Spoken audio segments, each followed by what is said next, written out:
Welcome to part 2 of the Nathan Cruz episode. Before we get started, we've got some brownies. Is that the first thing we're doing? Yeah, it's the first thing we're doing. We've got some brownies. Because I'm a fat bastard. You didn't get the 100 hashtags. Who cares? So I've not bought them, and you're not getting one a month or whatever I agreed. I don't know. That was a you thing. I didn't ask for that. But your opa, your grandfather, my dad, has bought you some brownies, and they said, well, just try 4. So they want your honest feedback and review. So there you go. Marvellous creations right there. I swear there is a wrestler who's a done wrestling food. podcast who's doing food reviews. Eat shit. Reviews. I swear there's a wrestler who's done foodie shit before, isn't there? Yokozuna. Oh, yeah. I'd look to my right and ask everyone who's here because we were here an hour early to film and then he just didn't. So now we've got a couple of trainees here watching us, which is fun. What's this one again? Marvellous Creations. Marvellous Creations. Alright, food. Fat bastard. Talking while you've got a mouthful is really difficult. Professional, isn't it?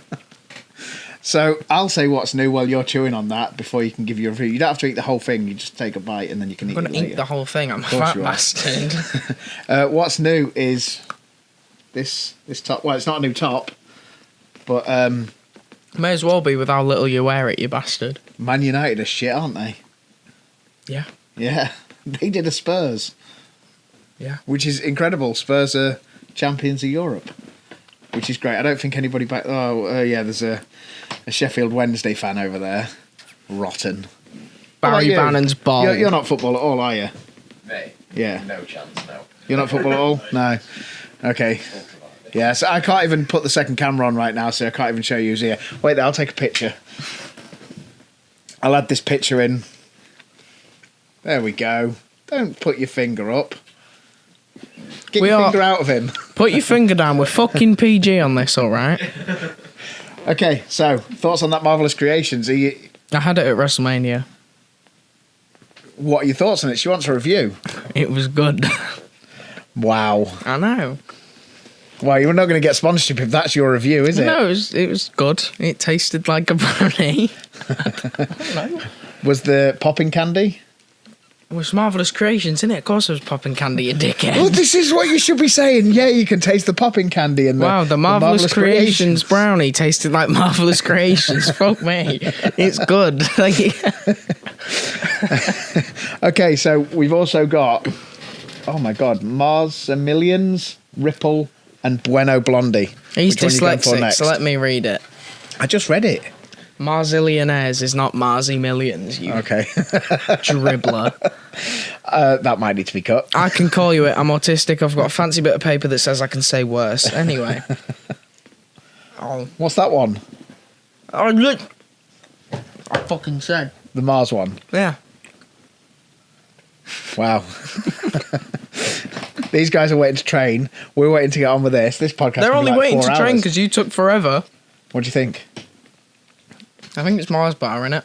Yeah. And then Millionaires shortbread, is that what it I is? haven't put my phone on silent. Fun. No one cares. It's good. Out of 10. Wow, you could have set that up for the first one. Right, first one, I'll give it an Marvellous Creations, I'll give that a 9. And then I'll give this one a 6, because I just like Marvellous Creations more. Oh, okay. Hello, mister. We'll film him. You can put your face in front of the camera and say hi if you want. They won't hear that because the microphones are here. Oh, really?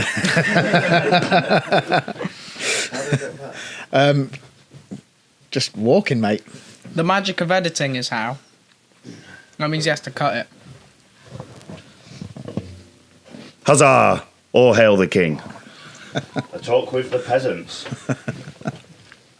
So that's a 6. Yeah? Okay, so what are you going for next?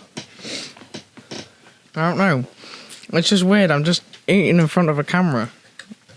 It's odd. Well, we talk a lot about food in this episode later on in the episode. Because you like food. I know I like food, so I think it's an important thing. It's an important thing. What? Right. So I don't know if the microphones will pick this up. A lot of the time, other than wrestling and other shit that revolves around wrestling, what's the talk most of the time? Food. Always food. Road trips. Food or clothes, yeah. Road trips. What's the first thing we're talking? Where we stopping? Yeah. This one's the Kinder Bueno Blondie, that's just a white chocolate brownie, isn't it? Hazelnut. Is that what it is? Yeah, Bueno's hazelnut. I know Yeah, what no, a Bueno Bueno is, is, yeah, but the dickhead, but Blondie I'm on brownie's about a white chocolate, Blondie. innit? It's just cookie batter as a brownie. Oh, okay. Oh, is it? All right. Thank you. Educate yourself. I dropped out of school. This is his education. Yeah, we talk about pizza.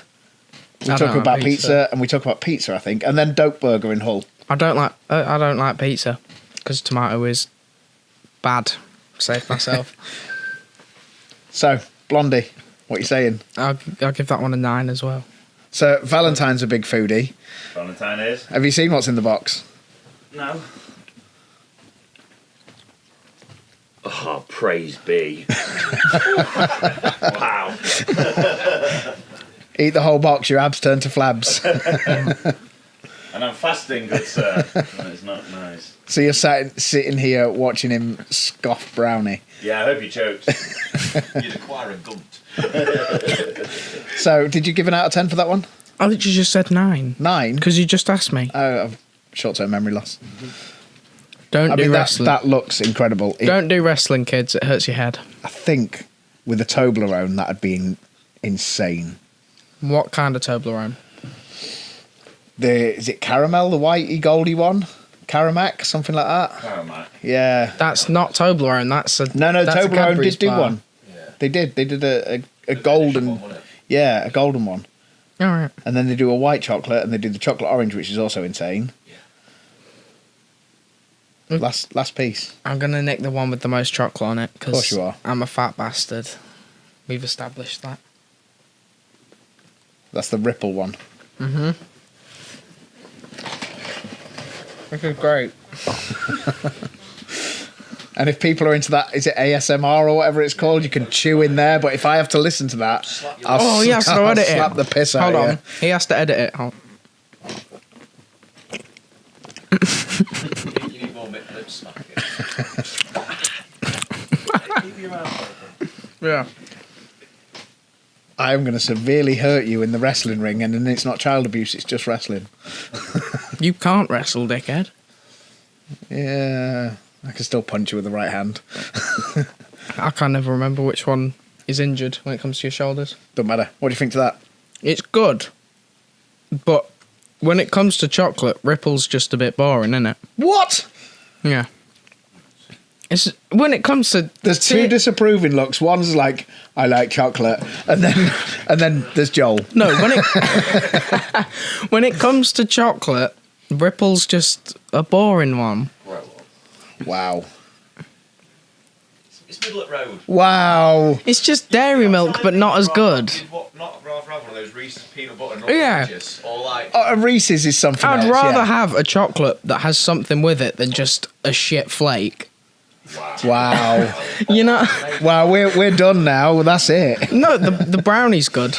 Brownie makes up for it. I'll give it a 7. Okay, so for you guys, that's just bake it down the road from the gym. They're not open in the evening, but if you want some nice brownies, and my favourite thing there is the chicken tikka jacket potato. well, you say chicken tikka brownie then. That has that's to. That's something. going to exist, surely. I think a trial chicken tikka brownie. Do a savoury one, definitely, couldn't you? I reckon so. Yeah. We're petitioning for that. We're going to tag you in this, and we're petitioning for that. I want to try that. Yeah. So all this stuff, like the brownies that are actually baked by them, is good. It's just Ripple's a bit boring. So. But if you like Ripple, then it's going to be a 9. Yeah. So back to If the. you're a boring well, bastard. You're still chewing, aren't you?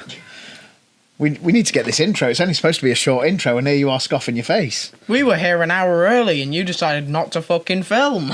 We're talking business. Potential over 18 shows, no spoilers. Oh, I just give a spoiler. Shit. You brought that fist up. I thought it was going to go down low real quick. There, to be honest. You're not played him, you bastard. So what else do we need to say in this intro thing? I don't fucking know. Oh, brilliant. We need to get people to You subscribe. bring the notes, and then you come here an hour early. You haven't brought your notes. Yeah, I know, my and they've laptop's just broken. watched me My eat laptop food. broke. It's not me not bringing notes, my laptop broke. So we need you to press subscribe on YouTube. rate us, share us on podcast platforms. I'm trying to chew as loud as possible just so he has to cut this out and edit it. I'll get you has on to to edit it. listen I'm not to it listening the to whole that shit. time.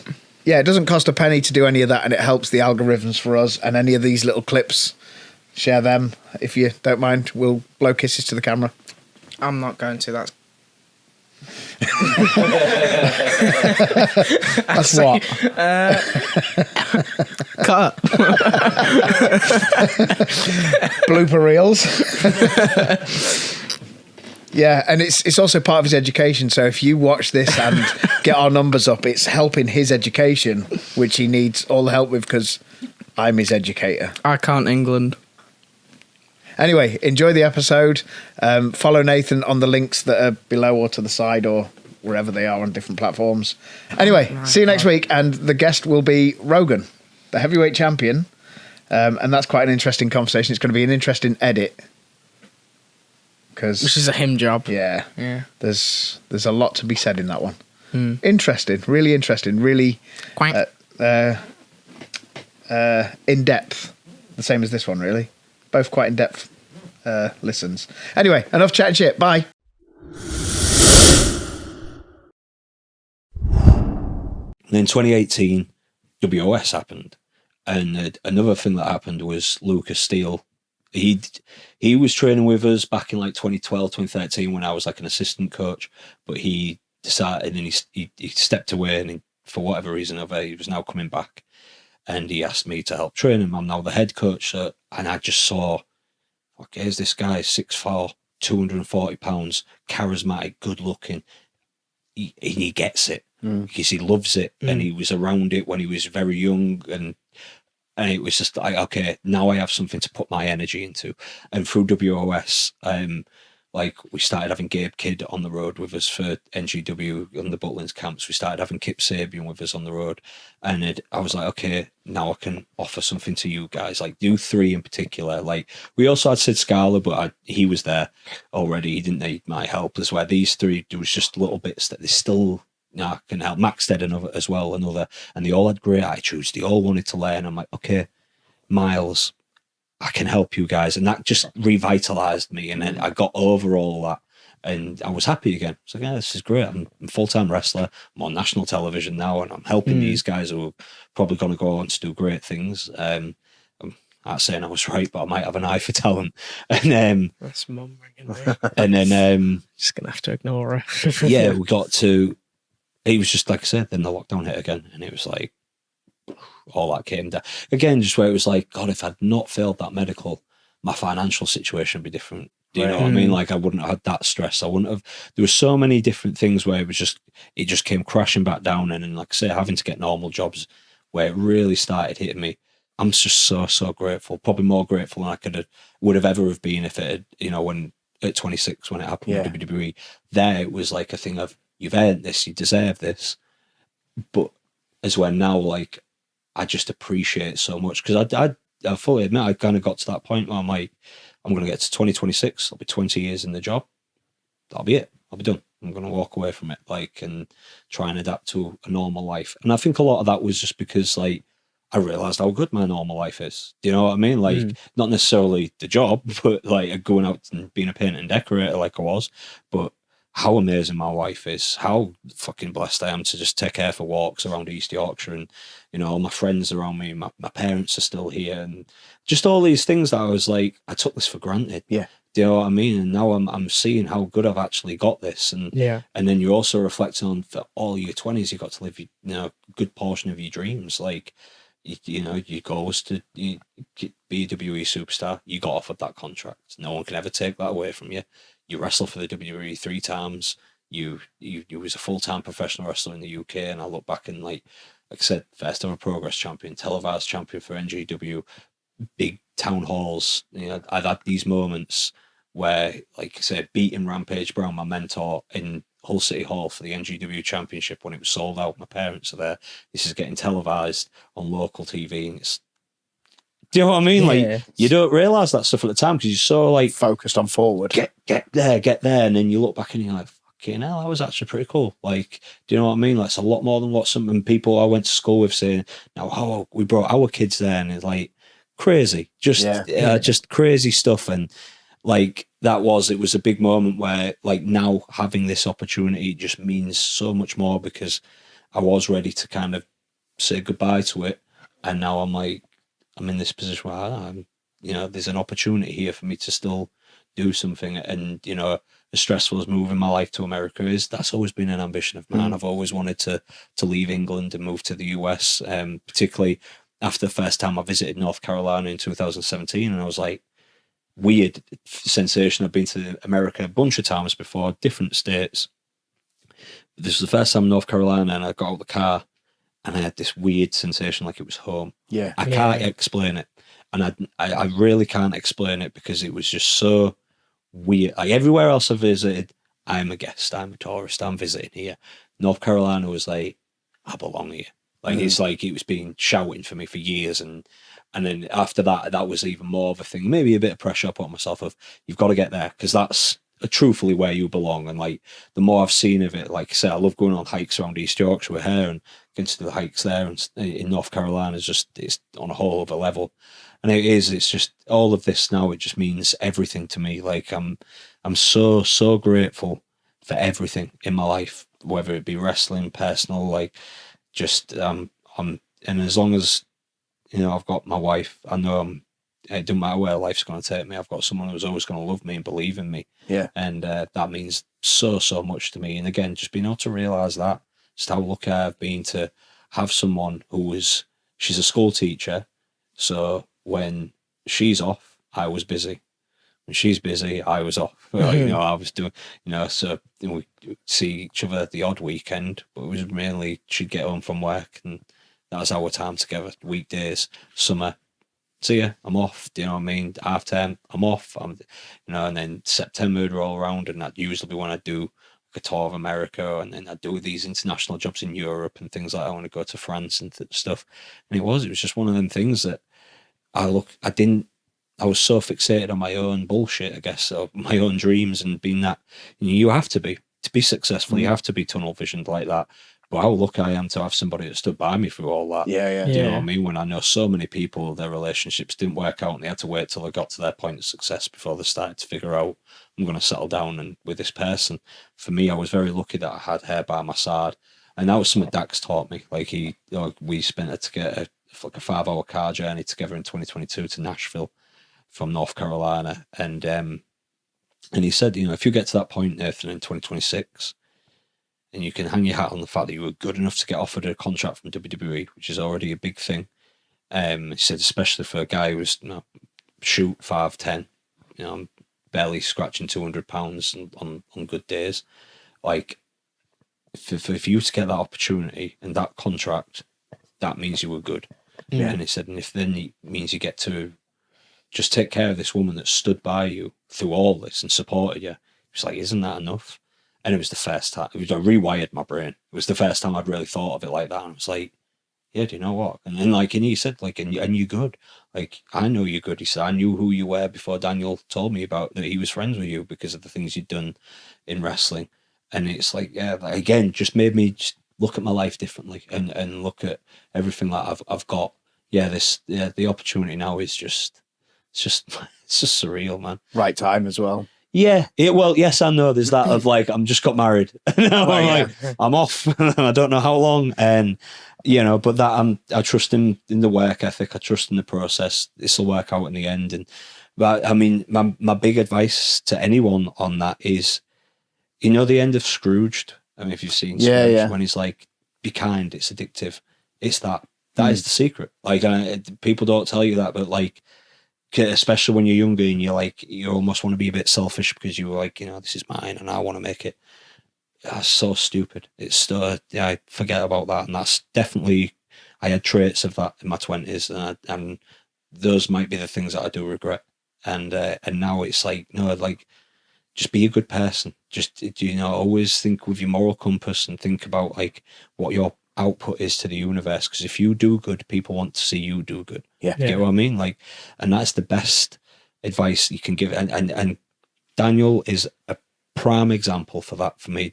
That people don't know just how good of a human being he is. the things he's done for his friends, his family, his community, you would never ever know about, because he doesn't do it to be thanked. He does it because it's the right thing for when he's done things he's done for me personally. But then and I won't share them because it's his personal, it's his private stuff. But there was moments when I was in North Carolina, and then he might be away, and he'd text me. He was like, "Oh, do you mind just doing this for this person?" And then I go and meet this person, and I find out all of what Daniel's done to help take care of them and their family. And I was like, mate, I know you. I've told you how much you inspire me as a wrestler, but as a man, like, you're such a good human. He was my best man, and it's because he's the best man I know. And I can't. He deserves every bit of success he's had in his life, because if you listen to his interview with Renee, he kind of goes into some of his past, and knowing how hard he had to work for that, and to get to where he is, but then just knowing him as a person, and just knowing what he'll do. If he can see somebody who he knows is a good person at heart and he can help them, he will. He'll do everything he can to help someone. That's the person. That's the type of person I want to be. Like, 100%. He's such a good role model. He'll one day be an incredible father. Just love the guy. I absolutely love him. If we could all be a little bit like that, the world would be a much better place, wouldn't it? Exactly. Yeah. Follow Cash Wheeler's example. He's an absolute diamond of a human being, and so is his family as well. He's I've been very fortunate to meet a lot of them. His brother Michael, again, anytime I've been in North Carolina, made me feel welcome, helped me out. He's a mechanic, needed a car. There you go, Nathan. Drive this 1991 Cadillac. Right. Holy shit, dude, this is amazing. Looks just like the one Shorty had in Scary Movie. I'm like, loving life. Like, just Scary Movie's incredible, man. just great people doing good. And I honestly, and I look at a lot of my successful friends and people who I've just met on the way. And going back to Will, I'll tell that story of Will. He's another person, like, he's been quite open. You know, he adopted who is his son now, and he's with Alice, and it's just, what a great human being. Like, he could have moved them to the US, but he opts to fly back every week, which is like 10-11 hour flight depending where he's flying from, because it's easier for their son. Not about him, it's for their son. And I just have so much respect and admiration for that. And years ago, so the story with me and Will, years and years ago, when Will first started, all those little detail things that I spoke about, and I hope he doesn't mind me saying this, he lacked them. He lacked that aggression, but obviously, superhuman athlete, like 1 in a million, like, holy shit, things you see him do. You'd look for the wires on him, don't you? Yeah, exactly. Exactly. So, but to me, I was like, yeah, that's what he's got, but everything will fall apart when he'll do an Irish whip or a strike and his facial's out there and stuff like that. And that had got around, that I'd said that to someone, and I think he thought that I just didn't like him personally. And that broke. I was like, no, I ain't got anything wrong with him personally. He's very polite and respectful. Like, so I'd made a point of progress this day, and I said, no, Will, it isn't that. It's just this. Like, and what I said about the holes in his games with wrestling, and he said at the time, you know, I worded it badly at 24, and how he responded to us, it wasn't the most mature, but we got on amicably from there, but there was always probably that little bit. Anyway, so that was in, I can't remember, maybe 2014 or something like that. Years later, he'd done his first tour in New Japan, and we were both on a show, Hope, and it was him, Ryan Smile, and Jake McCluskey. I remember it was the first time I seen Jake, and I ended up getting him on the NGW team because I thought I was like, I've never seen you before, you're brilliant. But Will was, all those things that were the holes in his game had gone. He targeted them, and his aggression was there. His facial expressions, how he engaged with an audience, and so I made a point of taking him to the side and just said, "Well, you pissed on my chips there. Well, like you fucking class. Like the way he was throwing. I think it was just some corner stomps that he was doing. That was like the way you were doing them, man. It was just great aggression, your body language, your facial expressions." And he said he appreciated it, and he said, "You know what?" He said Jericho had said something similar to him when he got to Japan. And he said it kind of resonated what I'd said to him back at Progress. And I said, oh, well, you know, and from that point on, we always had just great mutual respect with each other. And then, but we're both still probably a bit ego-driven. Do you know what I mean? So there was still always that thing. And even when we did WOS, got on with him, but we didn't get to talk or bond. Then when we did one PW, dare I mention that. But when we did it, like, and we'd done that, We'll blank that out for Becca. and we'd done Progress, there was just we were both completely different people. Egos had been checked, like, and we just got on. And I really got to know Will the person, and he just, like, again, as a wrestler, I don't think there's anybody that's earned my in-ring respect as much as him, because again, he was this superhuman athlete, and he could have relied on that for the rest of his life. For the rest of his in-ring career, until it would have caught up with him.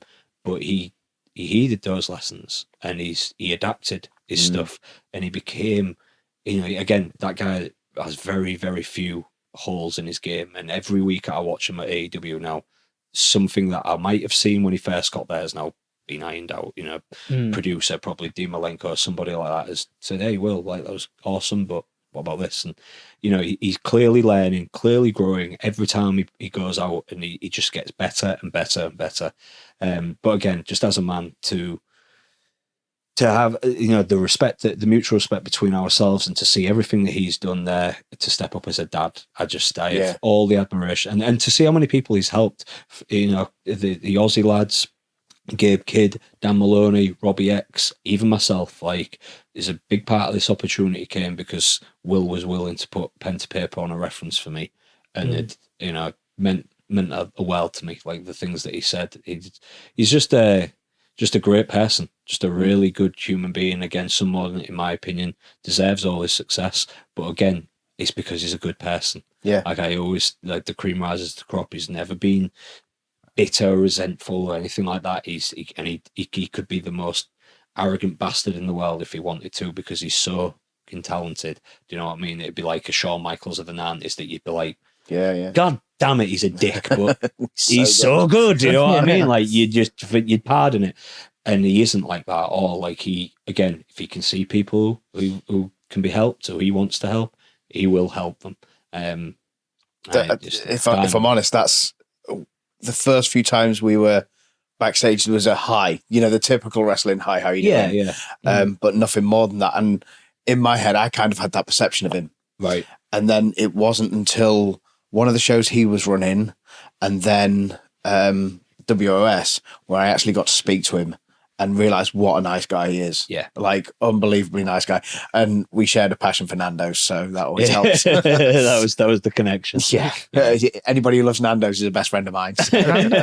Nando's is like, it unites people as a whole. Yeah, it does. It has. It's united people globally. Like, we went to a lot of Nando's on those WOS tours, actually. Like, big table overs. It was like, the best one was the Welsh one, right? Because it was right outside the venue. Like, right. Right near us. Yeah. It was a good. Yeah, good. I forgot you were on those tours with us as well. Yeah. Like, I forget which ones we've seen each other at, but yeah. And was it Southampton as well? That was just across the road. I remember towns by Nando's. That's really bad.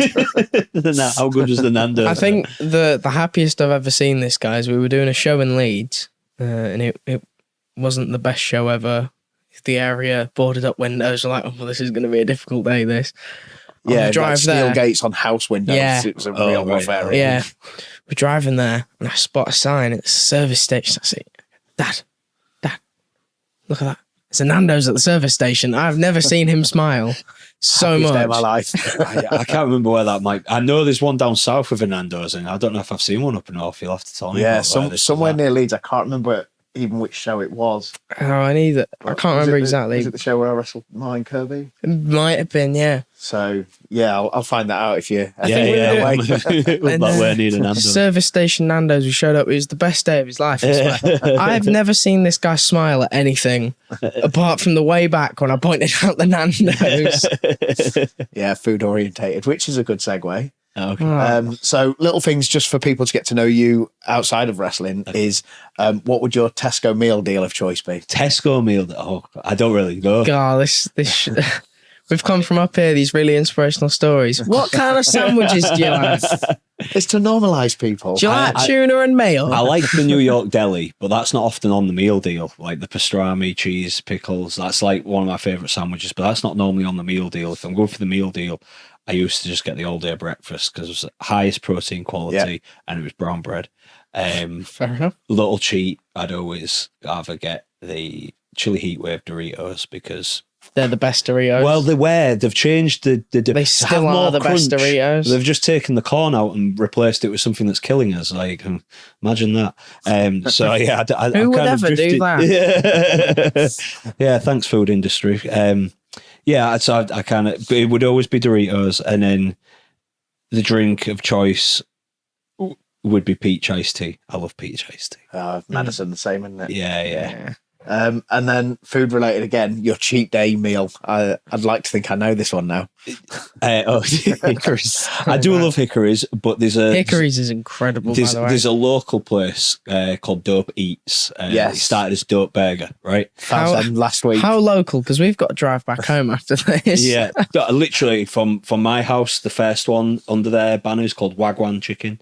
It's just 5 minutes up the road, right near your grandmother's house. Right. We know what we're doing for food. Honestly, it's they again, just a little backstory about that guy. Ollie who started it, he once was homeless, and he just he was crashing at his mate's house on the sofa, and he made burgers this day, and they were like, "Mate, you're really good at this." And he started a burger company out of a little hole in the wall in the city centre, and he's since gone on to become, I think they won British Takeout of the Year 2023 or something like that. They were on a BBC programme with it, and every Christmas he opens up and feeds the homeless for free. Brilliant. Like offers them free burgers, and I've such admiration to that. And then on top of that, the burgers are just outstanding. It's so good. But he also has a dope dough, the pizza. Yeah, I saw that. So pizza's always been my cheap food of choice. Like my favourite food's steak, because I eat that pretty much. I could eat it daily, and at one point in my life, I definitely was eating it daily, and I'd never get bored of it. Like I would the chicken and rice. Like the steak meal was, here we go. So yeah, for a cheap meal, it was always pizza. And the first time I had dope dough, I was like, "Wow, this is next level." Like, and I know good pizza because my auntie used to run a pizzeria down in Cornwall. Okay, and I was like, "Yeah, this is something else. This is how I hit 200 pounds. Yeah, exactly. that is always, if I'm having a big cheat meal. I had one at the start of the year. I did like 3 months straight where I was like, I'm eating clean. And then I had my first cheat meal, and they had buy one get one free on dope dough, and I was like, I know exactly what's happening tonight. So it'd be that, and the Calypso drinks. Oh yeah, which if you're into 420, if you know where 420 is sitting, you'll most probably be a big fan and be quite familiar with as well. Full of sugar, terrible for you, but if you're having it as a treat, if it's terrible for you, that typically means it's gonna taste amazing, right? Yeah, and it'd always be the peach one of that, like the peach tea of that one as well. Just that's me at my happiest. I don't need booze or anything like that now. Likes me with just a good pepperoni dope dough and a Calypso peach tea. I'm good. If before you go, if we can like sort something out and do a seminar in Lincoln during the day, got a great pizza place where we go to as well. Oh, okay, yeah. Well, there's one in Cleethorpes that I really like. It's called the Dough Bros as well. Oh, okay. I've driven past that. I'd try it. Very, very good. Very good. So yeah, shout out to Dough Bros. Like one of my old students, Toby, he was working there for a bit, and when we were doing the show in Cleethorpes, God bless him, he sent us one of their 20-inch pizzas just for the boys. He was like, it just arrived just like from Toby. So firstly, well in Toby. And we were all like, hey, this again, it almost rivaling dope dough. I'm like, this is up there. So every show now that's become our ritual after BWI, we go to Dough Bros and they hook us up. One thing, good pizza. If I were you, looking forward to America is cheat day meal. Oh, they do food differently over there. So again, I have to shout out another pizza place. Is a place called Eddie's in North Carolina. I want to say it's in Marion, North Carolina. I might be wrong, but I've become good friends. Eddie, who owns it, and his two sons, Sammy and Valdette. Great. Sammy and I still stay in touch. Last time I was there, he and his missus cooked a beautiful dinner for me and Gemma. Just again, the people there are just amazing. But yeah, their pizza is probably the best I've ever eaten. Like that is that good. And it's one of them that's so good. The next day you heat it up and it's still nice. Yeah. Like quite often with pizza, that's the telltale sign. Bang it in the microwave or the oven the next day, and you big rubbery thing coming out of your teeth. And like, oh no, this is just as good as when I ate it last night.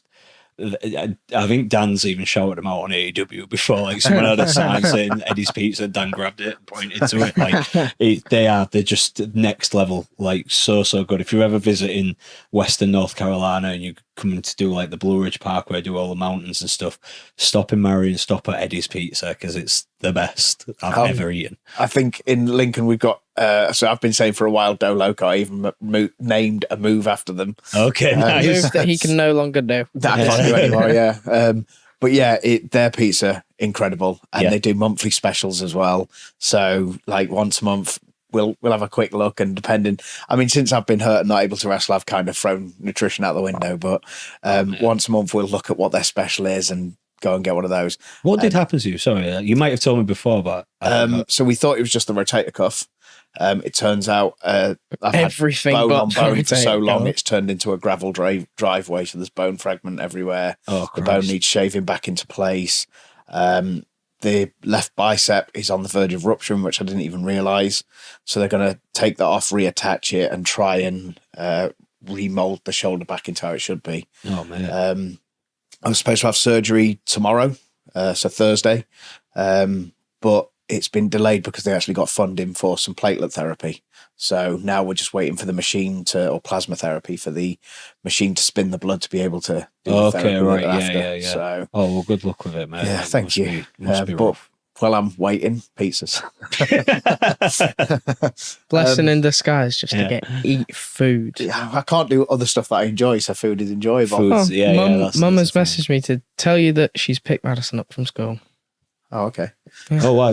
Have we run that list? No. No, it's- you don't it's finish I'm just- that. starting my thinking birthday. it was like three, right? We done 3 They hours. always ring her. So Oh, right, rather than okay. me. The other pizza place is New York Co. Liberty Okay. Co. Liberty Slice. I can't remember his name. Oh, So Liberty I'll make Slice. Liberty Slice. I'll 'Cause make it's Dave. the massive one, isn't it? And they do the big New York Yeah. pizzas. And Right, they yeah, had the Cali Ghost Hunter. If you ever seen him online, Oh no, I haven't. No, so right. he does ghost walks and looks for spiritual things, but then he started doing Nerd. food reviews. So he's I can't remember where he comes from in America, but he flies over here and looks for UK town, and he's in love with the UK, and he goes around doing food reviews, town reviews, and I'm obsessed with his videos. They're brilliant. And he went there and said it's the best pizza he's had outside of America. So Oh, that's a big statement. Yeah. So it's called Liberty Slice, isn't it? yeah. So and right I next need to to it, try you've it. got a little bar which is a gaming bar as well. So Nice. you've got all the VR all the way back to Ataris. Oh, So right. you've got a nice little evening. That's there. incredible. Yeah, that's Yeah. the day. That's the day out. Like Yeah. I'm like before I go to America, I'm looking stuff to do with like some of my mates from this area, particularly like Matty and another lad Andy, who did a lot of the editing for NGW. Like we've kind of grown up together, close as brothers Yeah. as I've ever had. Like from growing up, because I was an only child. But yeah, that's some that would interest us. I go and have some good pizza and play on some retro games. So that might be That's Liberty a Slice. good place. You've sold it to me definitely by him Right in the saying city it's the centre. best place. And then you've got outside. what's the golf place right near it? Is it Glory Hole? Glory Holes. Yeah. Incredible, mate. Exactly what it sounds like. It's over 18s crazy golf course. So incredible. And the manager, if it's still the same manager, big wrestling fan. Oh, okay, cool. So whenever we take a poster there, he's like, well, if you ever want to film some promos in here, coming on one day before we open, I'll let you do it. So Oh, really? yeah, Oh, it gives you a place nice little place to go Good as of well it. if you Yeah, ever yeah. wanted to come to Lincoln and Shoot hang out some before you promos go. in the glory hole. Never been sending anything wrestling ever. That's how you sell tickets, lads. Let's have a look what else we've got. Do you wanna move on we've to got viewers' questions. viewers' questions? So I sent them to you. You sent They're them in to your me? phone. Ah, Yeah. What did you send me I on? sent one on WhatsApp and then you read the one from Nikki Smith. Oh, right. You already okay. saw that. One on WhatsApp. It's a screenshot. So is it from another podcast, The Magic of Wrestling? Yeah. Yeah. So they ask, what? I'm going to read it as they've read it. Got another question for Nathan. What does he want his legacy to be in the UK when he decides to step away from wrestling, I'm guessing? Proper professionalism. I think that is like ultimately what I try to bring to wrestling is like, again, like I said earlier, just showing how you can, you don't have to rely on the merch table if you do this properly. Like the merch table's the supplementation. Like if you learn how to do this job properly, I truly believe that with this scope in this country for a promoter or a group of promoters to eventually get together and say, let's offer someone, a place in the UK for people to make a full-time living. Like NGW were very, very close to it. Like 2017 in particular, right up until the pandemic, I was under a contract with them, which gave me guaranteed money every month into my bank account. And I remember just thinking, this is a fucking dream come true, because I can budget for stuff now. Do you know what I mean? As opposed to living by booking and hustling. Like as long as I honoured their 100 dates of the year that they'd give me, like I could still work elsewhere and I'd have that money coming in. They had a semi-successful YouTube channel at the time. There was travelling out of Hull to other places. They obviously had the Butlins thing as well at that time.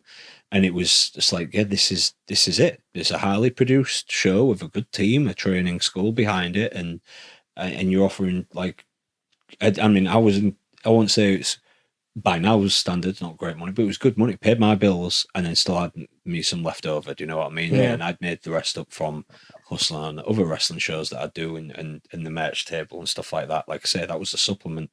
But I think that I'd love that to be my even if that, I don't know if I ever would get into promoting, but even if I could just help people kind of navigate that blueprint of being like, if you have a good relationship with a bunch of town halls that you can go to like 2 or 3 times a year, and you've got them dotted across the country, and you've also got a highly reputable, like Butlins is a highly reputable holiday camp, right? It's not, especially Butlins now, it's certainly not perceived as what it once was. Yeah. It's now is the high end in this country. You get that behind you. You've got a YouTube to use to help get your product out there. The big thing where I thought NGW dropped the ball was they stopped doing that show because they weren't seeing enough revenue from it. My argument was, why don't you do like a highlight show and then subscribe to Patreon? Do you know, like so many other YouTube channels, and they didn't for the longest time. To me, that was where they missed the opportunity. That if they'd have kept going with that momentum, I think that would have helped progress that to become that thing in the UK of going, well, if you want to earn a full-time living and you still want to get good exposure, you can go wrestle for NGW and they'll give you a guaranteed income. And I'd love to see somewhere in the UK do that. And again, like I don't think I'd ever be the promoter to do it, but I definitely have offered the blueprint to people and to the wrestlers as well, like how to preserve your wrestling and your body so that you can go out there, still engage an audience, still get them in, still sell tickets, but also come out of it and be able to do it all again the very next night. And I learned all that from All Star. Like there's no way I can be that wrestler without All Star behind me, and they were doing that full time. That was where I learned that from them. So yeah, I did professionalism. I probably would say would be the legacy I'd like to. I say you've already cracked that bit. I would, but there was some juvenile things in my youth that keep away from social media, Nathan. Oh, I've got to find the other one now. I believe is on Messenger. Oh, you always have a little pop at me for being old and not working my phone. Look at you. Well, Facebook is for 40-year-old ladies, and that's about it. This is where it's gone now. I don't have a TikTok account. I have a Facebook that I use. 40-year-old women TikTok. and skinheads. At one point, he took off us, and he said, Dad, you word things like an old man. I was like, I don't know how TikTok works. He went, I'll do it. So the views went up, and he got bored after a month. Yeah, Brilliant. basically. Up there. It's because I'm on 3G. I've got no signal. My phone does it. Continue in thingy. There we go. Okay. I think. We know one of the questions because it's the same every week. Same question every week. You can ask it while I'm figuring She this asks everybody every week, if you could name your big toes, what would you name them? out. Everyone gets asked it. I've tried Apart from Johnny, we psychedelics. forgot to ask him last week. I've He tried didn't get asked. psychedelics and this thought has never gone through my head. What the hell is she say? Name my big toes. Yep. So this is, Harry Johnson, the young trainee. Yeah. It's his mum. Yeah. we may as well out her at this point. Oh, God. Thumpy and Stumpy. Clue. Yeah. There we go. Thumpy and Stumpy will do. That'll do. So I don't actually know what the other question is. Everyone who we speak to is proper wrestling's proper. Oh, you've already brain. answered it. How old are you when you first started wrestling? Yeah, I was 15. Yeah, So- 15 when I had my first match, August 26th, 2006, just a few days before my 16th Do birthday. you want to know something really funny? I was like 3 years till I was born. You can slap him if you want. It was what? You had your first match 3 years before I was born, and I can drive next year. You know what? I remember when I first joined All Star as well, and they're like, "You're 19," and I was the young lad. And now we're doing stuff like this. I used to make them feel old because I used to come watch you, like Dean and Dynamite. Like, shut up, we're not that old. I'm like, I've had that a few times. Like so Oh, we do a it's the run same- for WAW. They've handed a few of their camps to us. And was it last year? It was last year. Last year, yeah. Yeah. I was inside telling everyone what to take to the van next, and this guy had gone to Becca who was in the van and said, "Is that Dutch in there?" She was like, "Yeah, can you get him?" So I come through.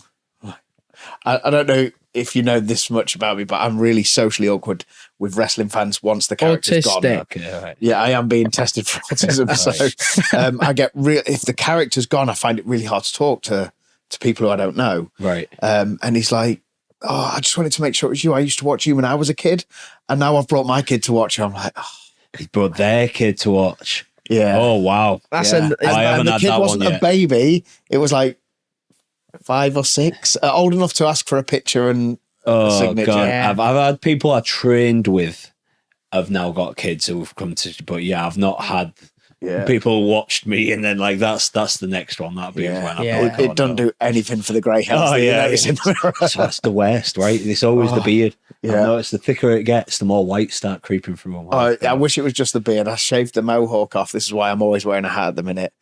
And that is grey Is it now. getting- and oh. I'm wasting my time actually having hair on my head trying to grow out a mullet. So Yeah, keep growing it, kids. purely because he doesn't like it. It's funny, like I mentioned Matty and Andy, like they lost their hair. Like Myers is bald, Yeah. Andy's bald, so I grew mine out. It was like That's literally why mine went 2019. pink. Yeah. It's like Just right, because it went grey, he did something you're else losing today. your hair, lads. I'm going to grow mine out just to wind you up. So- But that's now started to catch up with me. I'm starting to see the receding coming in here, and I'm like, oh damn it. I don't want to lose my hair. Well, you look at someone like Rollins on TV. You start seeing it with him, and he keeps his hair tied back, and I think that's a lot of it. It's, yeah, that's a it's whole pushing new it, level of pushing it brave. back. That Yeah, yeah. Yeah. That's why it's good to have those phases where you're just like, all right, I'm going to have a bit of a fringe and just kind of coach my hair to keep going Yeah. forwards a bit as well. Close that eye line. yeah. This is kind of why I had it pink. One, it annoyed Becca because she had to go natural colour for a job at one point. Oh, right. It started with a charity thing. It raised about £150 for the Body Slams to Cancer. But then when she was like, "Oh, well, I'm not allowed to do mine," I'm going to keep it. And growing it was literally because I'd been bald for so long, and she saw a picture of me at school where I had the 90s curtains. Oh, And nice. she was like, "Oh, I'd never do that again." So I was like, and that the mohawk was literally just the curtains just tied back. yeah. So I was like, I'm doing it. And that's where it came from. Me just trying to. See, mine's all come from like the Bradley Cooper look, but it's the same thing. It is just a curly mullet. Like I think someone said they thought you were Bradley Cooper once. tremendous. But yeah, I'm sure that's it was it. someone at one of the shows. They saw you. It must have been. Bradley Cooper's took up wrestling. They said, "Did we see Bradley Cooper at one of your shows?" And it must have been the last one with Quill. At Yeah, Gainsborough. it might have been. Yeah. That was one of my favourite matches I've ever refed, by the way. Oh, thank you. Thank you. That very was much, yeah. fun. It meant a lot to Ben, and like he said, like when he knew about this opportunity about me leaving, he was like, "Oh, I'm gutted that we never got to wrestle." And I was like, "I'm still here. Like, if there's anywhere we can do it, and I ask at Lincoln, like, I'd love to come do it with you." Again, just because it's not just that Ben's a student of mine, but I'd even say away from wrestling, like Ben's a good person. Yeah. I get on with Ben a lot. I love South Park, so we always bonded over that. And I find it difficult to not like South Park. oh god, like yeah, to me it's just again the social commentary that show When did offers to people. I just think it's you guys get it. You're just laughing at them. You're laughing at them, and then you're laughing at the people who are laughing, who are judging you for it because you're like, you can't see this is both sides of the argument. You dumbass. Like they're just great. They're just I'm googling this. Hold on. When did South Park first air? Have you played 97. video games? 1997. Yeah, 97 it started. Stick of Truth. Stick of Truth and Fractured Butthole. Yeah. Oh, I've played the second one. Stick Yeah. of Truth, I don't have the money for. Yeah, okay. It's on my Xbox. I know it's on your Xbox, but Yeah, I it's- should actually play it. Yeah, I think I liked the first one more than the second one, but I think both games were just brilliant. He played them in the wrong order. I did. Oh, did you? Yeah. Because the other one was the But the Fractured Fractured Butthole was Butthole on was Game free. Pass. Oh, right. so I was okay, like, well, that if it's was free, why. I'll play it. And then I got the other one, and because the controllers are so Right. different, I'd get mad going between them. The level where you're fighting in the strip club and then you can describe Yeah. strip and go, dance. Just having that reference now, I was crying. I can't mate. believe my ex got a difficult to cameo get in there. through. It's so difficult to get through that game because you're just like, that's what made it difficult was just you're laughing Yeah. so much. Like, Because they spent time writing it like an episode of South Park. yeah. Because the they first did, South but- Park games that came out, they didn't really have a say in them at all. Oh yeah, someone like the asked ones them, on like "Can the PS1 where you just throwing snowballs at zombies. Can we make a game about your TV show, please? Yeah. But like second, third time around, they proper written. Yeah, they said and- like and we had everything. a good say in this, and like they're geniuses. They just are. Like we mentioned the Book of Mormon as well. Like I think everything they do is again just as if you look past what the joke is, there's always some empathy to it. There's always an understanding. You just have to reserve your judgment and understand what they're actually saying. Like they did, like the one that he does the interview on was always about like the Asian diversity one, right? Between the difference between Chinese and Japanese, and people like judging him for the impression and stuff like that. But he's like, you not understand that this is the point. I'm laughing at you Westerners for how that you can't tell the difference. That's the point of the joke. Like, and then you cut to the scene there. They're now calling this area of Chinatown Little Tokyo, and it just cements that's how ignorant the West can sometimes be. That's the point of the joke. Like, how have you missed that? Do you know what I mean? Like, and his wife's Japanese, right? As well. Like, I think so, Trey's yeah. wife's Yeah. Japanese. Like, there's so much to like where those jokes stem from. Again, you're not going to know that in the writing. And like he owned that, and he said, yeah, I'd be lying if it's a stereotype, but that's the point of the joke, is that Westerners have this ignorant, stereotypical view of people. Yeah, it's not and like we're laughing the, at that. Yeah. It's not like the Chinese and Japanese people made these stereotypes about themselves, is it? Exactly. It's the Right. Westerners, and that's what they're laughing at. That's the point of the joke. And we might have to edit this out because we'll get cancelled for probably just praising them for that bit, because there's that many people who don't. I just don't know how you don't see that point of the joke. So after his first match, he was the first podcast was talking to him about growing up in wrestling, right. and he said how tanning was weird. He'd never done it Yeah. before. He found it So weird, tanning beds, and yeah. he found his Asian heritage or his Indonesian heritage. And my first thought was, we might have to get rid of that, because people don't actually realise we're from a mixed race family. Yeah. So, because I'm so pale. And because but I'm white. when you look close, I've got the Oriental eyes, I've got the Indonesian nose. Like, we are from a mixed race family. And at first I was like, will people here, because people can be so quick to judge something they don't know, will they go, he's being racist? Yeah. But And I was like, no, leave it in. you have to explain that as well. Yeah. You know what I mean? Sad. Yeah. But Exactly. when my Opa actually watched it, he proper Indonesia. Yeah. I've done something right there. Then.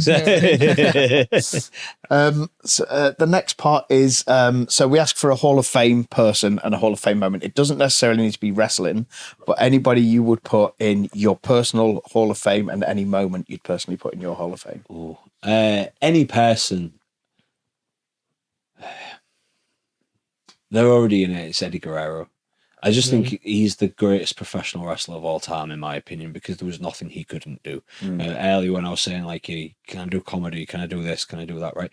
He was an incredible luchador, an incredible mat technician, incredible intensity and aggression in his stuff. Could make you laugh, made you hate him.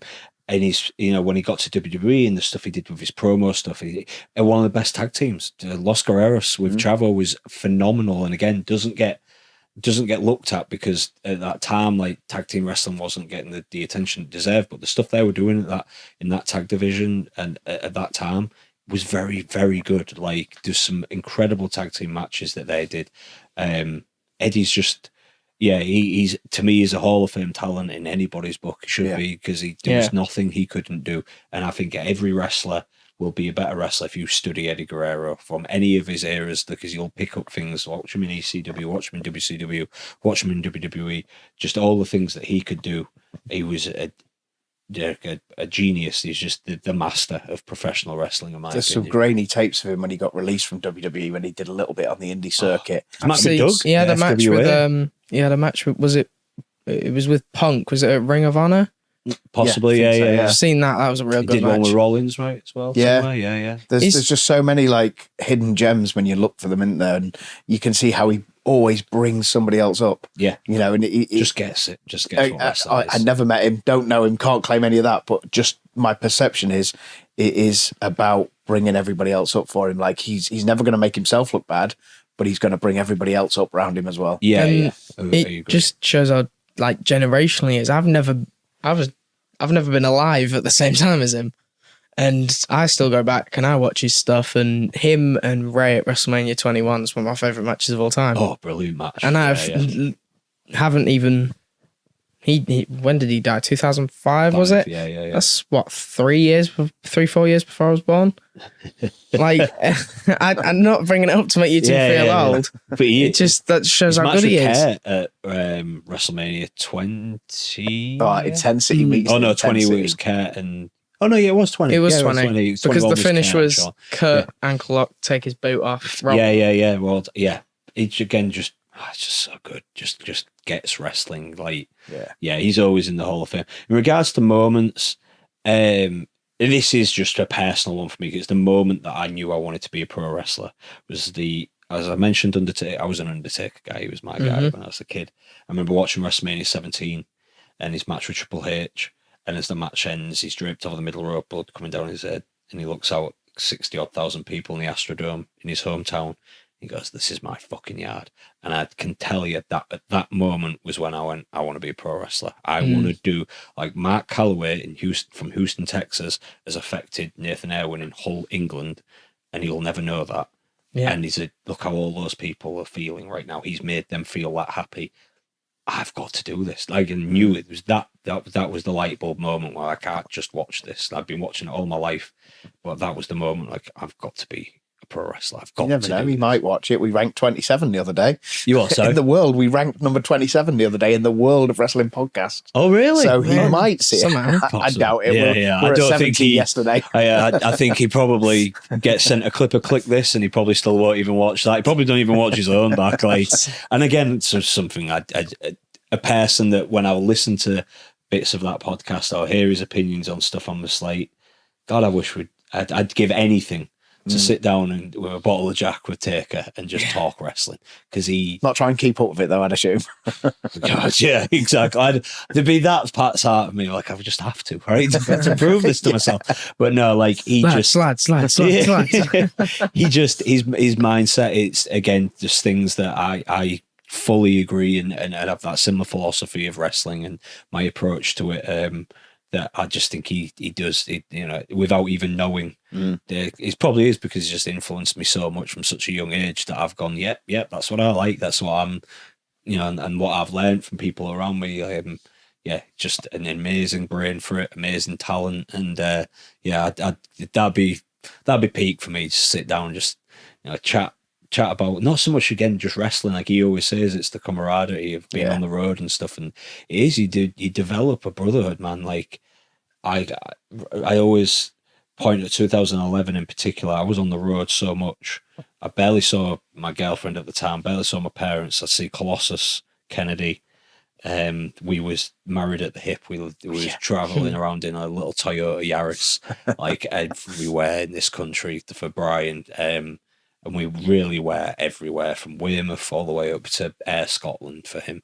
And we saw it. We worked out. We was together 211 days out of 2011. Like it was like Jesus. we were just married at the hip. Just we used to wind each other up so much. I was 2 years old. Yeah, it was just an amazing life, and it's those things. It's this being in the beast with all those guys from All Star and learning that stuff. And there's a song that my favorite band is Zac Brown Band, and there's a song by Zac Brown that he made for the film 12 Strong, Chris Hemsworth, called "It Goes On," And I love listening to it. 'Cause it's about this band of brothers like going through the night, like when the rest of the world's asleep, and it's 2 a.m, and you're just trying to keep Frankie Sloan awake whilst he's driving. We're rocking out to Free Bed or whatever it might be, and we're just talking and sharing stories, and that's when you really get to know people. And again, that's where that bond formed with me and Dan, where it bond with me and Skylar, and all the guys that I got to spend on the road. And you're just trying to make each other laugh, and you learn about what they went through at some point in their life and things like that. And it's a brotherhood that when you're done in this, you're a cog in the machine, comes out, another cog goes in, it'll go on way after you. But to be a part of it is the gift in itself, to the camaraderie and to that is the thing that you'll become wealthiest from. It's never gonna be as successful as some of my friends have been, and the small success that I've had in this. It isn't that makes you wealthy. It's the fact that I've got people who are like brothers to me. Robbie X. I'd always choose, if I was to point at 3 people, it'd be Robbie, Dan, and Skylar.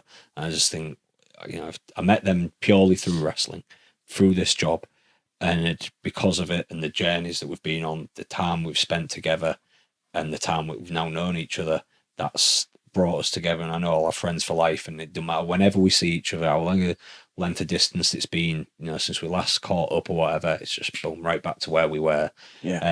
Just love those people, and that's what I take away the most from wrestling now is the friendships. Definitely. Yeah, I completely agree. What else is on there? Blackballed. Okay, yeah. One thing you could blackball from life. Anything. That's a good answer. Twitter. just. I mean, just that, not necessarily Twitter, because I say that as a knee-jerk reaction. There's been some very good things that have come out of that when we talked about earlier, like progressive social movements, that, you brought light to it.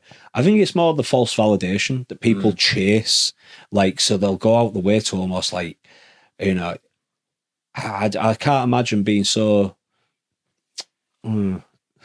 I can't imagine hating myself so much that the only way I can feel good about myself is by blowing out someone else's candle to make my own shine brighter. Yeah. To me, that's a warped sense of reality. And it's a point where you really need to start looking in the mirror and going, okay, why am I on this crusade to just destroy other people for their past mistakes and stuff like that? And like I said, some of those social movements, go on, Harvey Weinstein needed calling out. Those type of things, absolutely. But when it just comes down to, this person, go back to South Park. Where's Mr. Hankey? Oh, we got rid of him because he tweeted some inappropriate things. He tweeted some inappropriate things. All right, I'm out of here. Have a good time sucking Jeff Bezos' cock, you bunch of cunts. Santa Claus. You know what I mean? Like that sort of thing where it's like, shut up. Just just holding that you just give up on people. Like you don't believe that people can get better. I think that's the main thing. Is just animal testing. Yeah, I strongly despise that. Yeah, and in this country, and then just to drop some actual facts on people, you can Google it right now. 96% of all tests that are done on animals that go to human trial fail. 96%. 78 of those same trials can be done in a petri dish with lab-grown human skin. So, what are we doing? We also have people we could test on, namely paedophiles. Exactly. There's also that argument. Why does a convicted paedophile have more rights than a dog, rabbit? A rabbit, born innocent, looking for love? Even a rat. Rats are crazy intelligent. Why are we testing on them? Yeah, exactly. Just because I was watching that thing on Netflix about that guy who wants to live forever, and they'd taken blood from a young rat, and then they'd sewn a young rat to an old rat to see if sharing its DNA would help it. What the fuck are you doing? Are you that afraid of that? Are you that arrogant? You're that obsessed with yourself and so immersed in and I'm a big I've got a big into Taoism and spirituality, and I truly now do believe that this is a vessel I'm occupying right now. My spirit's gonna go on to something that I'm a big believer in, that stuff that we share, this energy. And I just think if you're that caught up in what's around you right now, you're failing to see the actual beauty of what all of this can actually be. I just think animal testing is the most despicable thing big up to the US right now. They're cancelling it out. I saw just today, their largest laboratory for dog testing has just been closed down. He's phasing it all out. Have your opinions on that? And just because, by the way, just because I agree with one thing that Donald Trump does not mean I'm MAGA. That's another thing that blackball that knee-jerk extremism of you said that one thing they did was good. That must mean you agree with everything. No, that's being a centralist where you go, that's good, that's bad, that's good, but that's also bad. I think it's a great thing. Yeah, cancel it out. Blackball testing on animals. It's outdated. It's absolutely most of the science it's now. Unnecessary. It's unnecessary, exactly. And just get over your own ego. We're all gonna die someday. Yeah. Deal with it. Just grow the fuck up. Yeah, right. It happens. It's part of it. You were born. You will die. And I'm a believer. You'll probably come back in a different form to something else. It is what it is. Just stop being so stupid and arrogant. And let's face it. In this country, it'll be because of a trade deal somewhere. Of course, 100%. Someone's taking money into back someone pocket. in government's getting something in there. Exactly. And it always comes down to those type of things. And I just think if you're the type of person that puts finances over life, you're a disgusting person. And like you said, there's these people who have robbed other people's innocence. How the hell do they deserve more rights than an animal? Than a dog that just wants to love you. And that just wants to live. That's probably never got. And that's my other thing. When you go, the dangerous dogs list and all that stuff. It's a human problem.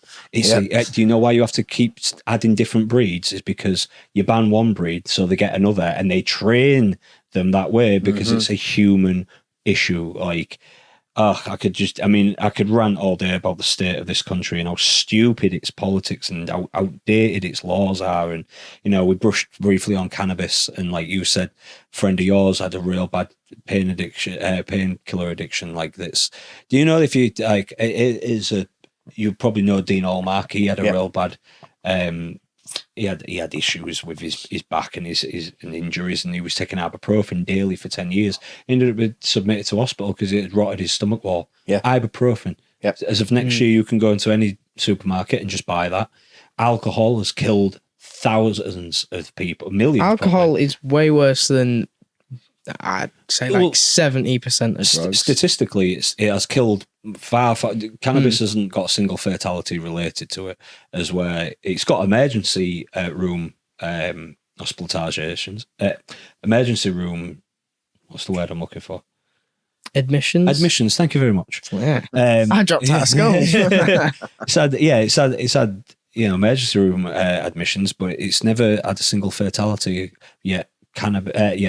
Tobacco and alcohol and sugar, which are all readily available, that are all been proven to be far more addictive, are still readily available. Make it make sense is all I'm saying. It just doesn't, to me, make it. And it's one of the reasons I'm so happy that I'm moving to the United States, that they've had the foresight to start legalizing it and moving towards that, because yes, there is side effects. There's a side effect with pretty much everything.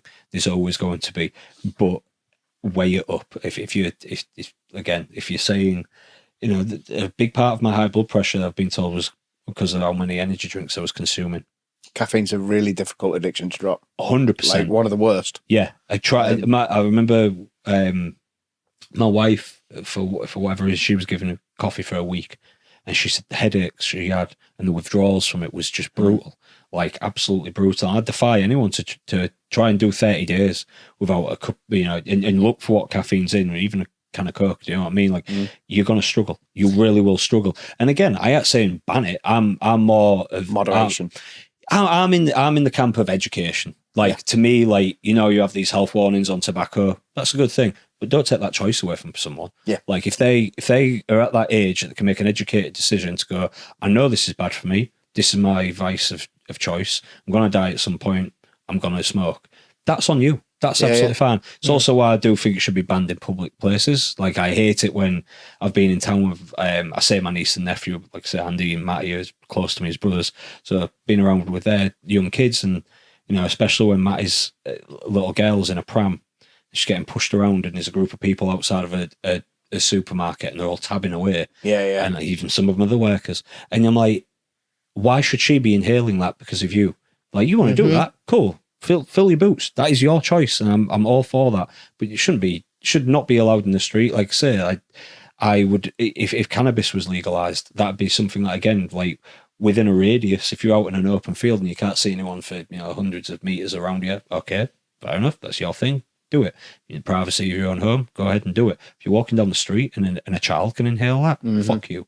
You're selfish. You are a selfish person. There's no other way of looking at it. Like you're only thinking about you and your need. Anyway, I'm ranting about the state of this country. No, I'm with you. I we think could we've go had forever. private Let's face it. conversations about how I'd love to move to Amsterdam and Why don't you go back? So there's a couple of reasons. So Becca always said, well, parents were still alive, and I agree. Like my dad's like central to our family, but even he turned around and went, "Don't fucking live your life for me."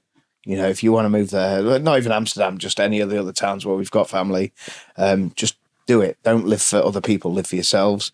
Her biggest thing is because she specialises in people at end of life, not being able to speak Dutch would be very disrespectful to somebody who's dying. She couldn't speak to them in their native language. So, I had mad respect for her. Finding the time for her to learn Dutch between promoting the company, making sure I'm keeping the training school legal, making sure she's doing her job properly and the kids are looked after.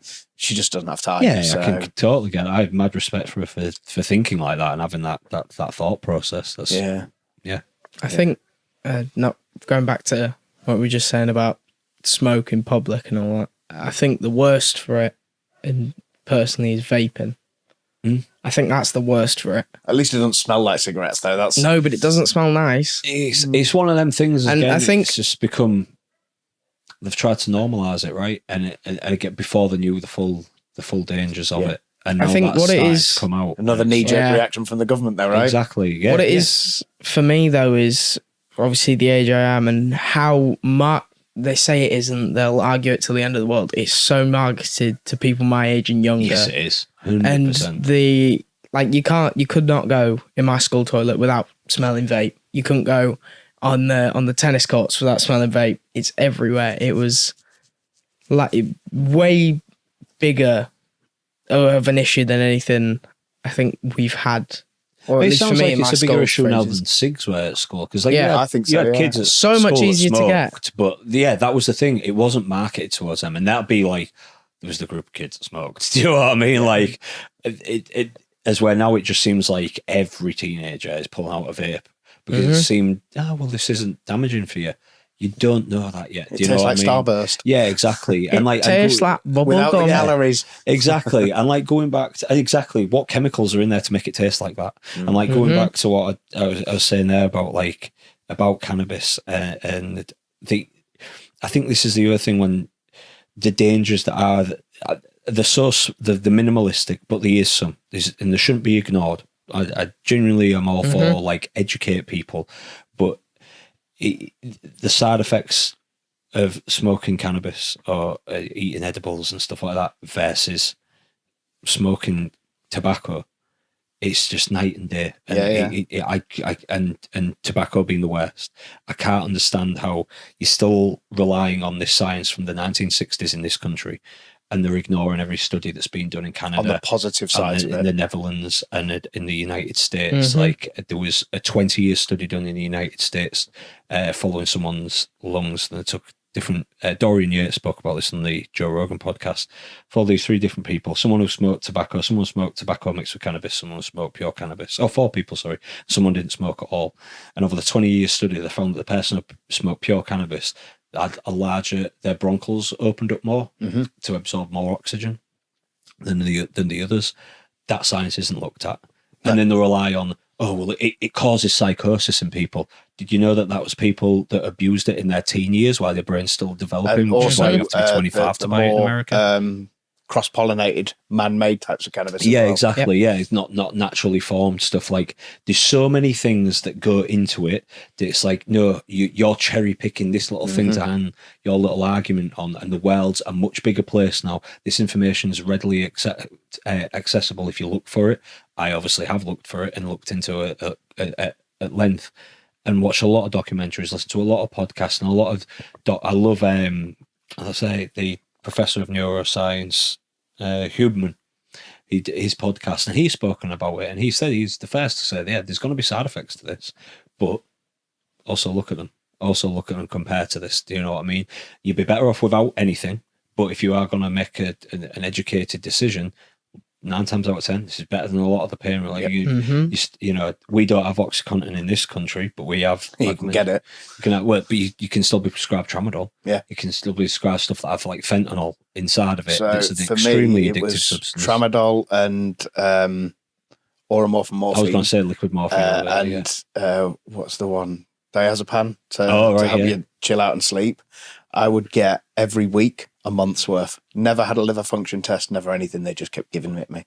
Terrible. Like, do you know what I mean? Where's like, the normality? There's a few in that? people I know that went down that rabbit hole, and it's like, yeah, like I said, there might be some side effects to smoking cannabis. You might have some short-term memory loss. You might get a bit of a cough, but overall, the health damage done with the pills, the health damage done with alcohol, the health damage done with smoking, is 100 times worse. And again, and sugar's the big one. That it's just like you don't realize. You talk on and on about wanting to rescue the NHS. The amount of people who wouldn't have diabetes if like.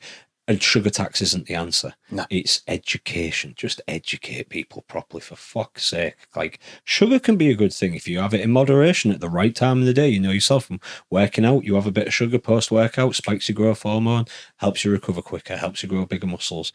That's when it can be a useful tool. It can be useful just before that workout to give you a bit of an energy rush. Like, there's times it can be, it's just education on these matters. Is just I'm a big believer in those things.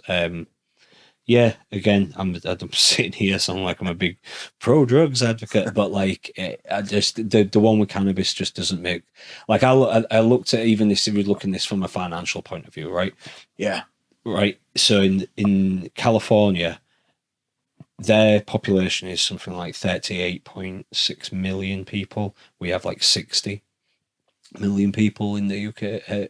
I think it's something like that. The tax revenue they made last year was $2.8 billion from cannabis alone. You imagine the tax revenue you could have here. Then you also take into consideration the job opportunities that it could open up, from farms to calves. The farms are already there, though, aren't they? They're just owned by people in government. But you'd have more, right? Yeah. So you'd have I more. Swear, was it Theresa May who's married husband. to? Yeah. So and he ships it out to Canada. You'd have calves, you'd have dispensaries, you'd have people who'd have to transport this stuff. So I think Germany, when they legalised it, created 31,000 jobs. So then also take into consideration when you would save on prosecution. You talk about these overcrowded prisons at the moment. If you could release people for non-violent related cannabis crimes of like growing 10 plants or something in the house, there was never a threat to society, they're smoking a bit of weed, you let them out. So now you're freeing up them prisons. Every person that is arrested for possession is estimated, it costs the UK taxpayer around £480 per night. Person. Per person. So again, you're going to save that much money, right? You're talking about boosting the economy by a potential of around £2 billion. Why the fuck are we still this backwards and this archaic with it? It's so mind-numbingly stupid. And especially when you're looking at other countries that have done it and they've seen a reduction in crime, for one thing, because people are a bit more chilled out. What was it Snoop Dogg said? He said, you put a bottle of whiskey in the middle of the room with 4 blokes with different political opinions, within an hour there's going to be a fight, right? Yeah. Put a bag of weed in there, they're probably all going to chill out and find common ground on where they're all centralised on some opinions and go, I disagree with that, but I can't be asked to argue with you. Because what's the point? Because you're in that state when you're like, it's juvenile, isn't it? It's stupid. Yeah. Like you over caffeinated, overstimulated brain that we have forced upon us. Like now, every time I turn that TV on now, like, and not just like adverts like we used to have in the 90s, like I turn my smart TV on now and it's instantly ad. It's just ad getting thrown at you. Buy this, subscribe to this. Like everything's just an overstimulation of the mind, and that's going to cause dopamine depletion in people, which then leads to searching for happiness. The next high. Exactly, in other things. Social media is a bad drug. People don't realise how bad that is. Like I said about caffeine, I defy someone to go 24 hours without the smartphone. Try it. I've struggled. I have time limits on. The only social media I use myself is Facebook and Instagram.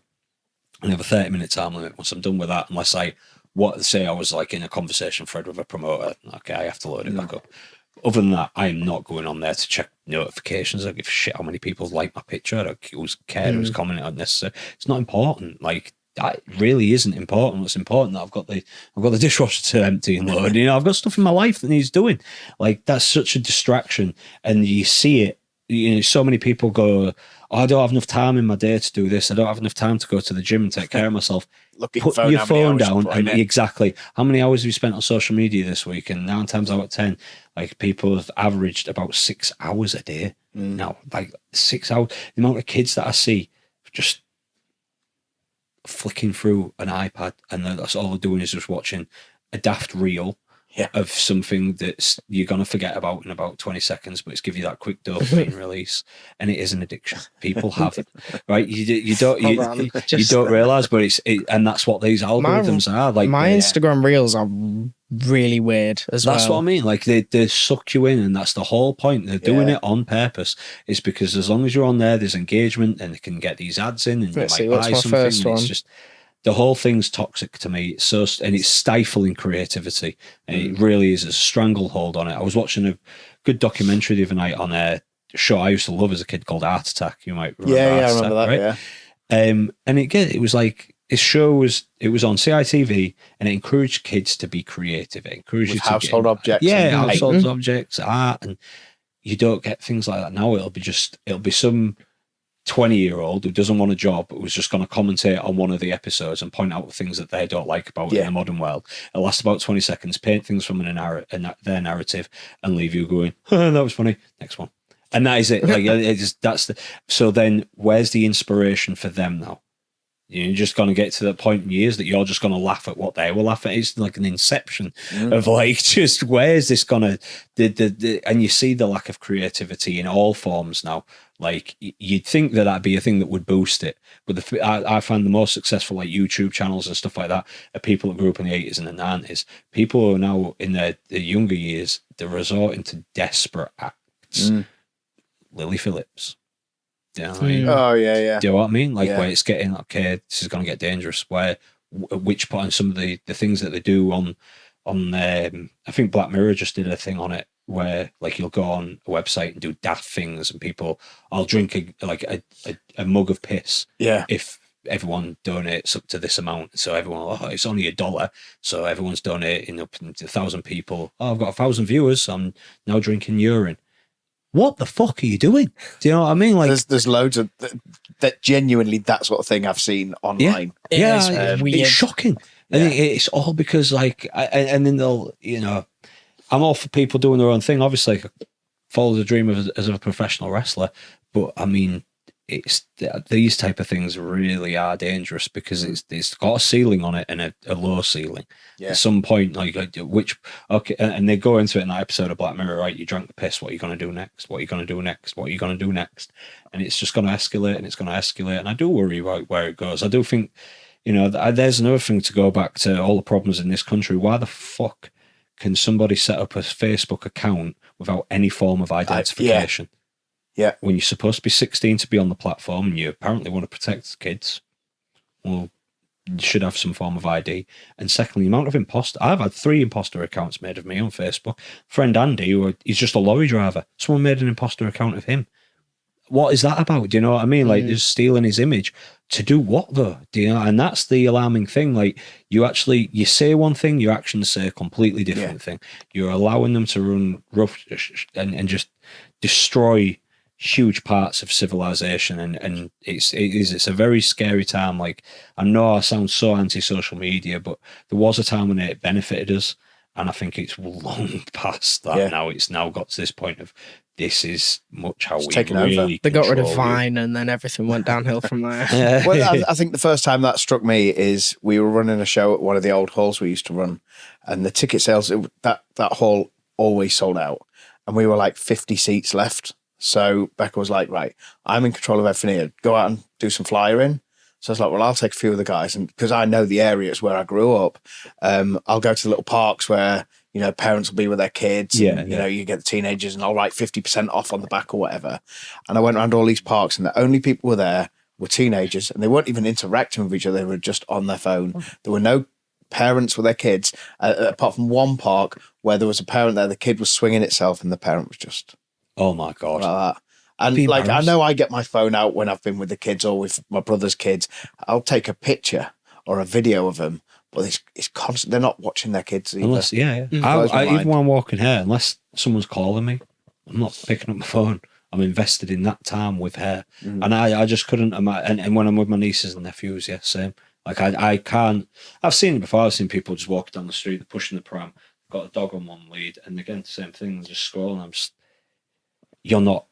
It's easy for me to say because I'm not a parent, but to me, it's just, you're just not a good parent. You shouldn't be a parent. Were you in the car? Me, some woman just put a pushchair into the road and then stopped, let go of the pushchair, and started on the phone. I was like, Yeah. Shocking. I'm going home for the day now. Like, I'm done with the rest of the day. I'm Shocking, not. isn't it? But again, it's that point of like, I don't always judge them because I realise that's an addiction though. And it is an addiction. Like, you don't, these algorithms have been designed to suck people in so that any point in their day, they just feel like, Low dopamine, let's do this. this is going to pick me up. This is going to make me feel better. Let me have a scroll through Facebook and see what shit, Sue down the street is up to, and she's posting about what they eat. Like, you could go around to Sue's house and have a cup of tea with her. Yeah, and ask her how exactly. she's You could doing. do that, but instead you'd rather look at the picture of a food that she's. I mean, that's something I can't stand. Really. Taking pictures of your food is the like, wettest is thing it, like, ever. yeah, like as when they're in a fucking KFC. I'm sorry, Dory. Right, I don't give a fuck if you've had fish and chips. Yeah, exactly. It doesn't matter. Like, people putting statuses like takeaways ordered. Who gives a fuck? Eat it. Cool. Do you know what I mean? Like, I just. See, I am guilty of that. I will a fish and chips one because I've got family in other parts of the world. They can't get it, but they know it. Okay. So, like, my aunt in Florida once flew over to Grimsby, or she flew over to England to go to Grimsby just for fish and chips. Just for the chippy. Yeah. The thing is, right, I understand taking a picture of your food and sending it, like sending it privately in a message to someone, but putting it on your story, oh, look what I've had to eat, guys. Who cares?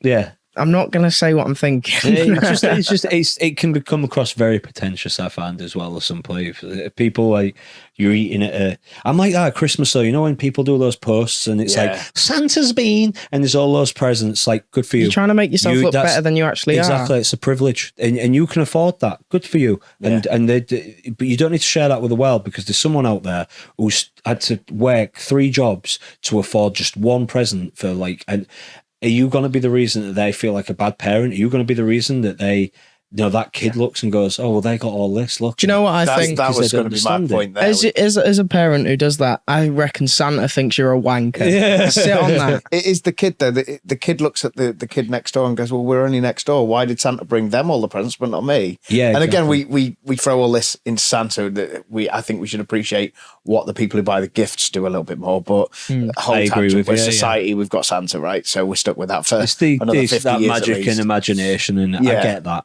But I agree wholeheartedly. Like, when I was a kid, I had so many, like, I'd have like a couple presents from Santa, but then I'd have a couple presents from my parents, my grandma, and like, it'd be like, oh no, they got you this, they got you that as well. Like, and I was always taught that, like, whatever I got, I don't need to be telling everyone about it. Do you know what I mean? I can be happy and ride my new bike or whatever it might be, but you don't need to be bragging about it because and the older I get, the more I do see that, and how society has, really changed with that mentality and not for the better.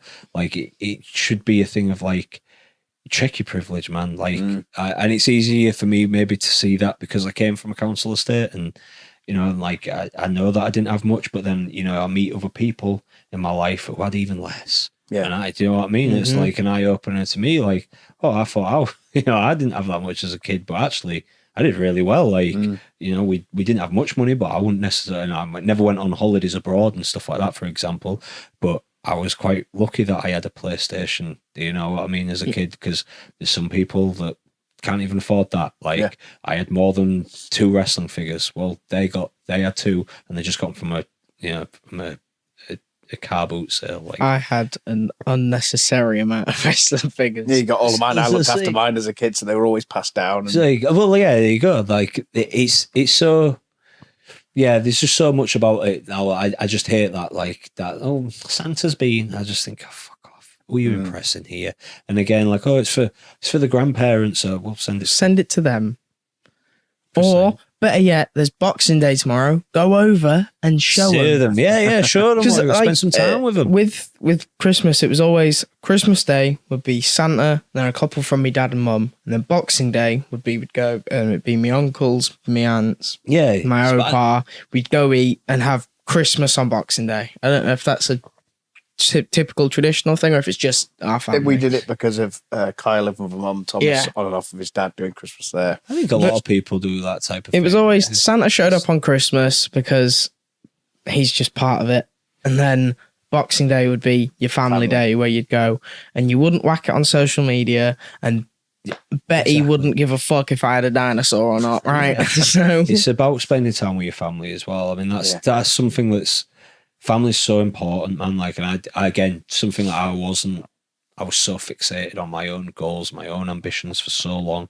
And it's not as until I got older and I've kind of been humbled by life. You go, no, yeah, this is truthfully now. I love wrestling. I always will. I love being out there. I love doing what I do. But me, my happiest is me sat on that sofa like this and Gemma in my arms and, you know, just spending time with them, going on hikes together and seeing her running around exploring this world, just being with Gemma and, you know, spending time with my parents, taking my parents to Jamaica. You know, that was the first time they'd been on a plane and shit like that, man. It's just, that's so important. You should never lose sight of how important family is. I've been recently, me and my cousin, he moved close by and we had by pure coincidence passed each other walking our dogs and we get to spend a bit more time together now. And I'm like, dude, I don't know, just I'm so grateful for that time I get to spend with James now. And like, we just life's like you'll realize it at some point, but the sooner you figure it out, the happier you will be. 100%. I think people forget that everyone's living their own life and everyone's living it for the first time. So just don't be an arsehole. Yeah, just Live in the present. It's a gift. That's exactly. I can't remember who said that, but like that resonated with me a lot. Yeah. You know? And if you want something from the universe, be brave enough to ask for it. Go after it and work your ass off. Like hard works. Your work ethic's going to be everything in that sense. But yeah, be a good person. I mean, And if you really want to brag about stuff, earn the right to brag about it. That's what I say. Do you know what? I've always been in the mentality as well. If you're that good at it, you won't have to other people will brag for you. You know what I mean? Look at, and again, I've bigged up Cash here so much about like everything he does for his community. He doesn't do anything to be thanked, but I'll be the first person to say, if you're looking for a role model, look at him because, and again, like. And everything he's achieved in wrestling, he doesn't have to shout about all his accomplishments in wrestling. The fans are just going, you guys are the best tag team ever, and that's the reason why you've won tag team championships all over the world and stuff like that. Like it's just yeah. If you're good at it, you don't need to blow your own trumpet. Like just be a good person, work hard. Yeah. I'm just looking at that camera. I'm trying to tell what battery it's on. 1 bar. Down to why we've rambled, haven't we? Yeah. Sorry. I'll leave it for you to sign off then, because Leave it this has been a great chat, and I'm sure everyone will appreciate it. So if there's anything, Feel we like get fun. through all the fan questions. That's the main. yeah, there was 3. So We got through that. I find that I don't We put them hit- out early enough. We hit enough bullet points that we had on here, and we ended up talking to Mini Socrates over it. So in if all, you got we anything did you want pretty to well. plug before he signs it off? Like I say, if you want to follow me on Instagram at Nathan_Cruz90, don't add my private account on Facebook. If it's got Erwin after it, it means I do not want wrestling fans associated. I even have that within people within wrestling as well, adding me, and I'm just like, And you I mean, know mate? you at shows, but do you know what I mean? Like, I'll be cool with you and we'll get along with you, but I try to be as much of an open book I've been in this interview. There's a big part of my private life's my private life. Please respect that. And like, I never post much on my social media, on my Instagram about like my private life, but I put a picture up of me and Gemma after our wedding celebration in the UK. 3 guys tried following her. Do you know what I mean? Like, oh, but we follow Nathan. So fucking Give you what? the right. Yeah. Fuck off. Stay the fuck away from my family. You have no right to. Like, you just have no right whatsoever. You know Nathan Cruz, the entertainer, and that is it. You don't know Nathan Erwin, the man, and you certainly don't know his wife and his mum. And the people that do get these friend requests, my mum will text, who's this person who's literally been in my mum's inbox before, like giving her shit about something I've done as a character. I mean, this is going back years ago, but I just, mum, like, you know, for me, it's water off a duck's bollocks. You just have to just ignore these That's dickheads. a new one. You just have to ignore these people. But yeah, you have no right to do it. Yeah, Instagram at Nathan_Cruz90. Is it X Twitter? I don't know what it is now. I think it's X. Is it X? Okay, so there is a Twitter, an X account under the same handle. It's currently not being administrated by anyone. I think it is going to be soon. I've got somebody who I'm talking to about it, but you won't be interacting with me, and I'm more than happy to say that's a place to share. Like, if you want to see what I'm doing, you want to see where my wrestling's going, follow that for that reason. But you're never gonna get and people DM me as well. Do you know what I mean? Like, I know it sounds rude, but at this age now, I've got people in my life who I know I want to speak to, and I'm never going to turn my nose up and to somebody who's just saying thank you for, oh, we enjoyed watching you, awesome, cool. But if you're coming to argue with me and you know, share your political opinion, that might be different. You to mine. cheated. Yeah, exactly. Yeah, Boo. things like that. I'm just like, you know, like someone who might have seen this and seen that I've said that I'm a pro cannabis guy, right? And it's, well, I actually totally disagree with you. Cool, all right, yeah. That's and if I want to have that debate, I would do. But I'm, you know, if I don't know you, I don't. It's just one of them things. Like, just respect my privacy, man. Like, I see it happen to so many people, and it's happened to myself. Like I say, when people start messaging my mum or trying to follow Gemma, fuck me. Once you open the floodgates as well, it just gets worse, doesn't it? Yeah. Because they'll tell people. That's the thing. I just never do. Just I like say younger me when I was there might be a promoter, and then I got to like 25 and I just went for this mad call of like delete, and I've got my friend requests a mile long, and I just got to the point I don't even remove them now. I just ignore it unless like, because it might be a person that like I know them as a wrestler, and then I don't know the shoot. You know, I can't remember the shoot name, and then I see them again, and I see them again. Oh, that's you who added me. All right, fair enough. So I'll leave it there. So I can it's not just me. Exactly. So I'm like, you're cool. You're good people. I'll let you in. That's cool. But yeah, for wrestling fans who don't know me, I'm just like, no, of course you're not getting acted to my personal Facebook. Why the fuck would you? Like, Well, we'll link them in the description. yeah. Just put Not my his personal Instagram on one. there. Just Get put the my right Instagram account. on there. Yeah. Well, thanks very much for your time. Really appreciate it. Thank you. Down to you to sign off then. Signing off. Let us know if we're shit again. All the 5-star ratings and the subscribing. I don't know what we're on. That's a him job. Santa Claus doesn't care if you bought your kids a load of presents. Goodbye. Bye.